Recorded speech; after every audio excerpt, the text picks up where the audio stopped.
करेंगे डिफरेंशिएशन के सभी फॉर्मूले। जैसे कि हमारा पहला फॉर्मूला दे रखा है कि x की पावर n का डिफरेंशियल करना है आपको x के रेस्पेक्ट में, तो इसका फॉर्मूला होता है n x की पावर n-1। फॉर्मूला दूसरा है हमारा कि अगर आपको x का डिफरेंशियल करना है x के रेस्पेक्ट में तो उसका डिफरेंशियल हो जाता है हमारा 1। अगर आपको डिफरेंशियल करना है कांस्टेंट का, c का मतलब है कांस्टेंट, तो उस कांस्टेंट का डिफरेंशियल हमारा हो जाएगा 0। अगर आपको डिफरेंशियल करना है रूट ऑफ x का x के रेस्पेक्ट में तो इसका डिफरेंशियल हो जाता है 1/2√x। इसी तरीके से अगर आपको डिफरेंशियल करना है 1/x का तो ये हमारा डिफरेंशियल हो जाएगा -1/x²। अगर आपको e की पावर x का डिफरेंशियल चाहिए तो e की पावर x का डिफरेंशियल होता है e की पावर x। अगर आपको डिफरेंशियल log x का करना है तो 1/x। अगर आपको a की पावर x का डिफरेंशियल करना है तो a की पावर x log a। इसी तरीके से sin x का डिफरेंशियल cos x का minus sin x, tan x का sec²x, cot x का माइनस cosec²x, sec x का sec x into tan x, cosec x का माइनस का cosec x into cot x। अब देखिए यहाँ ना आपको ये थोड़ा ध्यान से याद करने पड़ेंगे, क्योंकि यहीं जब आपसे इंटीग्रेशन का टाइम आएगा ना तो बोला जाएगा कि cos x का इंटीग्रेशन तो sin x का integration minus cos x, sec² x का इंटीग्रेशन tan x। तो आपको ये डिफरेंशियल के फॉर्मूले इस तरीके से याद करने हैं जो आप जब इंटीग्रेशन याद करें तो आपको दिक्कत ना आए। अब देखिए ये अब आपके आने वाले फॉर्मूले हैं इन्वर्स वाले। फॉर्मूला नंबर 15 कि अगर आपको साइन इनवर्स x का x के रेस्पेक्ट में डिफरेंशियल करना है तो वो होता है 1/√1 - x²। इसी तरीके से कॉस इनवर्स x का -1/√1 - x², टेन इनवर्स x का 1/1 + x², कॉट इनवर्स x का -1/1 + x², सेक इनवर्स x का होता है 1/x√x²-1, कॉसेक इनवर्स x का माइनस का 1/x√x²-1। यहाँ आपको एक बात क्या ध्यान रखनी है कि अगर आपने साइन इनवर्स x का याद कर लिया तो कॉस इनवर्स x का याद हो जाएगा, क्योंकि सिर्फ आपको माइनस लगाना है। टेन इनवर्स x का याद कर लिया तो कॉट इनवर्स x का याद हो जाएगा, क्योंकि यहाँ सिर्फ आपको माइनस चेंज करना है। सेक इनवर्स x का आपने याद कर लिया तो कॉसेक इनवर्स x का हो जाएगा। अब देखिए ये है आपका रूल्स यानी कि नियम। ये नियम क्या है कि अगर आपके पास कोई कांस्टेंट हो यानी कि k और कोई एक आपके पास फंक्शन है u, तो अगर कांस्टेंट के साथ फंक्शन दिया है ना तो आपका कांस्टेंट आ जाएगा बाहर, और कांस्टेंट के बाद आप एज इट इज़ उसका डिफरेंशियल कर देंगे। जैसे ये है कि यहाँ पर आपका क्या है k कांस्टेंट है तो बाहर आ गया, और बाकी आपने u का क्या कर दिया x के रेस्पेक्ट में डिफरेंशियल कर दिया। इसी तरीके से अगर आपको डिफरेंशियल करना है u +- b, यहाँ +- b का क्या मतलब है कि आपका फंक्शन u + b भी हो सकता है और आपका फंक्शन u - b भी हो सकता है। तो अगर फंक्शन के अंदर प्लस दिया है तो आपको प्लस लिखना है, अगर माइनस दिया है तो माइनस लिखना है, और दोनों का डिफरेंशियल कर देना है।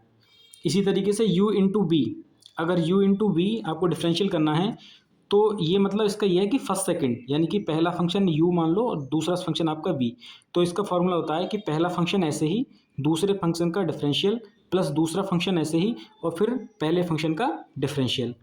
इसी तरीके से बहुत इंपॉर्टेंट फार्मूला जहां आपको कन्फ्यूजन होता होगा कि अगर u/b के रूप में या फिर 1/2 के रूप में आप ऐसे बोल सकते हो कि अगर आपके पास डिफरेंशियल आपको करना है कि u फंक्शन ऊपर और v फंक्शन नीचे, तो इसका क्या होता है कि v हर का वर्ग, आप इस तरीके से बोल सकते हो इसको कि हर का वर्ग, हर क्या है b, तो मतलब b का स्क्वायर, हर का वर्ग हर ऐसे ही, अंश का डिफरेंशियल यानी u का डिफरेंशियल माइनस u ऐसे ही, और हर का डिफरेंशियल मतलब v का डिफरेंशियल किसके x के रेस्पेक्ट में। तो इस तरीके से आप इन फॉर्मूलों को याद रख सकते हो, इसको बोलते हैं रूल्स। अब आगे देखिए, आगे आपके हैं चेन रूल्स मतलब श्रृंखला नियम। श्रृंखला नियम के क्या है, दो फॉर्मूले हैं ये कि अगर आपको dy/dx ज्ञात करना है तो dy/dx के लिए क्या करोगे आप, dy/dt गुणा dt/dx। आपने देखा होगा कि आपको दो, एक तो y का मान दे रखा होगा और एक x का मान, और वहाँ से आपसे dy/dx पूछा होगा, लेकिन y का मान t के रूप में होगा और x का मान भी t के रूप में होगा। तो आपको पहले dy/dt निकालना है और फिर आपको dx/dt निकालना है। उसको डिवाइड कर दो dy/dt को dx/dt से, तब भी आपका dy/dx आ जाएगा, या फिर आप इस तरीके से उसको लिख सकते हो। ठीक है, अब dy/dx निकालना है, आपके पास तीन फंक्शन हो, u का भी हो और y का भी हो और x का भी हो, तो आप लिखो dy/dt का फंक्शन dt/du, फिर du/dx, देखिए चाहे आप तो ये देख लें, dt से dt कैंसिल, du से du कैंसिल, क्या बचेगा, dy और dx बचेगा। यहाँ भी आपका dt से dt कैंसिल, क्या बचेगा, dy अपॉन dx बचेगा। तो इस तरीके से फॉर्मूले होते हैं, बाकी आप थोड़ा सा भी इनको ध्यान से देखते चलेंगे तो आपको याद हो जाएंगे। देखिए नेक्स्ट क्वेश्चन, अब ये इंपॉर्टेंट फॉर्मूले थोड़े। यहाँ क्या होता है कि जैसे पहला आपका लिखा हुआ है कि आपको एफ एक्स मतलब कोई फंक्शन है और उस फंक्शन की पावर एन है, तो जैसे आपने एक्स की पावर एन का लिखा था ना, एन एक्स की पावर एन माइनस वन, वैसे ही इसका हो जाएगा एन फंक्शन की पावर एन माइनस वन, लेकिन यहाँ फंक्शन का अलग हो जाएगा डिफरेंशियल, जैसा कि एफ एक्स दिया हुआ है। वैसे अगर आपने अंडर रूट एफ एक्स यानी कि अंडर रूट फंक्शन का आपको डिफरेंशियल करना है तो ये हो जाएगा आपका one upon two under root x. कहने का मतलब ये है कि अगर अंडर रूट एक्स का आप कर रहे हैं तो one upon two under root x होता है, लेकिन यहाँ एफ एक्स का भी करना है। इसी तरीके से वन अपॉन एक्स का आपने देखा था माइनस का वन अपॉन एक्स स्क्वायर, लेकिन यहाँ क्या है वन अपॉन एफ एक्स, तो वन अपॉन एफ एक्स का क्या हो जाएगा माइनस का वन अपॉन एफ एक्स का स्क्वायर, और फिर आपको एफ एक्स का भी करना पड़ेगा। लॉग एफ एक्स का वन अपॉन एफ एक्स, और फिर एफ एक्स का भी, ई की पावर एफ एक्स का ई की पावर एफ एक्स, फिर आपको एफ एक्स का भी करना पड़ेगा। साइन एफ एक्स का कॉस एफ एक्स, फिर आपको एफ एक्स का भी करना पड़ेगा।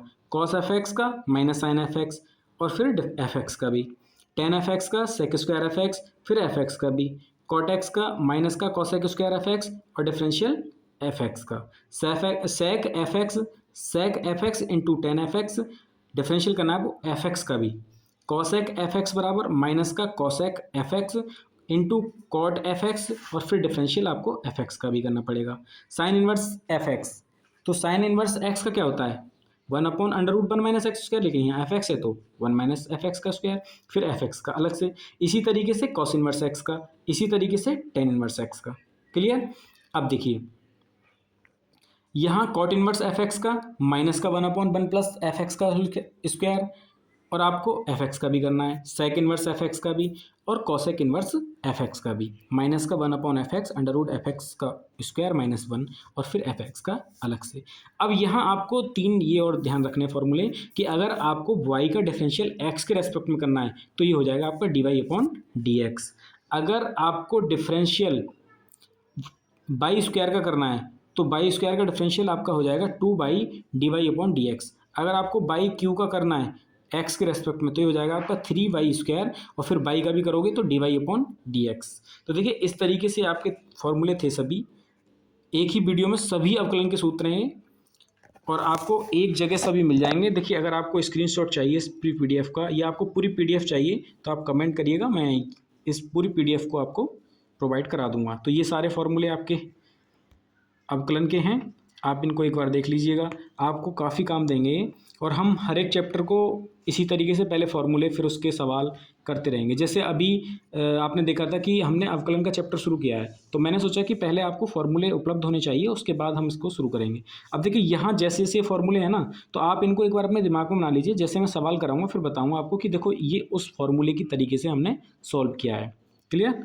तो ठीक है, thanks for watching my video.